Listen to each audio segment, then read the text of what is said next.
Have you ever really stopped to think about words? Not just what they mean, but how they're actually built. Like, how much information can you really pack into a single word? Well, as it turns out, the answer to that question completely changes depending on the language you're speaking. So let's kick things off with a little puzzle. Imagine you want to say something simple. Let's go look for the house. Pretty straightforward idea, right? Okay, now let's see how two very different languages handle that exact same thought. So over on the left, you've got the Ngeni language spoken in Nigeria.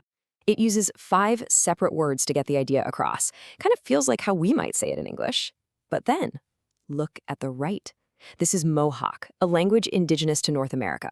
The entire sentence is just one word, Tenen nonza saka. 5 words versus 1. Same exact meaning. So how on earth is that possible? I mean, what are the linguistic rules that let one language be so incredibly compact, while another one spreads the same idea out? The answer is hiding in the fascinating way that words themselves are constructed.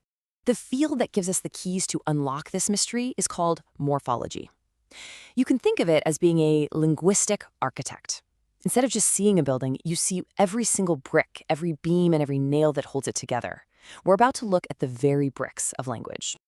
To really get how Mohawk pulls off that one-word sentence, we need to get a handle on a few key ideas. And we're going to start close to home with an English word you've heard a million times. Okay, the most important concept here is the morpheme. A morpheme is the absolute smallest piece of a language that has meaning. Think of them like atoms of meaning. You just can't break them down any further without totally losing that bit of information. Let's make this super concrete. Take the word unbelievable. Now, to us, it's one word, but it's actually built from 3 distinct morphemes. You've got un, which means not. You've got believe, which is the core idea. And you've got able, which means can be done. Each part contributes a crucial piece of the final meaning. Now, morphemes generally come in 2 main flavors. First, you have the root. That's the foundation, the part that carries the main meaning, like believe. Then you have affixes, and these are the parts that attach to the root to change its meaning, like are un and able. Affixes are modifiers. They can't just stand on their own. And this is where our world tour really kicks off. Because the way that languages attach these affixes to roots, well, that's where they get incredibly creative. So for our first stop, let's head over to the Philippines and check out the Ilocano language. First up, we've got prefixes. These are the affixes that attach to the front of a root. We're super familiar with these in English. In Ilocano, you can take the prefix taga and stick it on a place, like bantay, which means mountain, to get taga bantay from the mountains. It just specifies origin. Pretty simple, right? And of course, we have suffixes, which, you guessed it, attach to the end of the root. In Ilocano, you can take a verb root like giling, to grind, and add the suffix and. That gives you giling an, which means a grinder. Linguists call this suffix a nominalizer because it literally turns a verb into a noun, in this case, a tool for doing the action. Okay, so prefixes and suffixes. That's pretty standard. But things are about to get weird in the best way possible. What if you could actually insert a piece of meaning right into the middle of another word? Yep, you heard that right. Welcome to the world of infixes. These are affixes that go inside the root. So in Ilocano, the root for ant is kuton. If you want to say something is ant-infested, you take the infix in and you slot it in right after the first consonant. So kuton becomes kinuton. How cool is that? And the creativity does not stop there. Ilocano also has something called circumfixes. These are really interesting.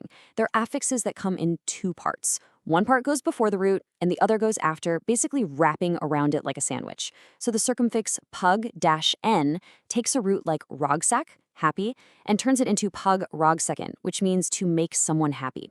It's a single unit of meaning, just in 2 pieces. All right, we've seen prefixes, suffixes, infixes, and circumfixes. We now have our linguistic toolkit. It's time to go back and finally solve that puzzle from the beginning. Let's unpack that incredible one-word sentence from Mohawk. Okay, just look at this breakdown. Tenenansi Saka is an absolute masterpiece of morphological engineering. It's not just one root, it's actually built around 2. Nons for house and isak for seek. Then it's loaded up with affixes. The prefix t tells you it's you and I. The next bit, ni, specifies that there are 2 of us. And that suffix at the end, ha, indicates the purpose, the go and do it part. Every single piece of grammatical and lexical information is packed into one super efficient word. So what's the big picture here? Why does any of this matter? Well, because morphology shows us this incredibly intricate and beautiful system that's humming away just beneath the surface of every word we use. So let's just recap the key takeaways here. First, all words are built from morphemes, those tiny atoms of meaning. Second, affixes are the tools that languages use to modify roots in all sorts of creative ways, before, after, inside, or even around them. And finally, all of this allows for this stunning diversity in how languages choose to package information. And just to leave you with one more wow moment about the power of words, get this. In the Yupik language, spoken in Alaska, there is a single indivisible root, kavir, and its meaning is simply to have one's shoes on the wrong feet. It's just a perfect little example of how languages can bake these incredibly specific ideas right into their most basic building blocks. So the next time you hear a word like unbelievable or even something simple like friendship, pause for a second. Try to see the morphemes inside. What's the root? What are the affixes doing? What hidden ideas are packed into the words that you use every single day?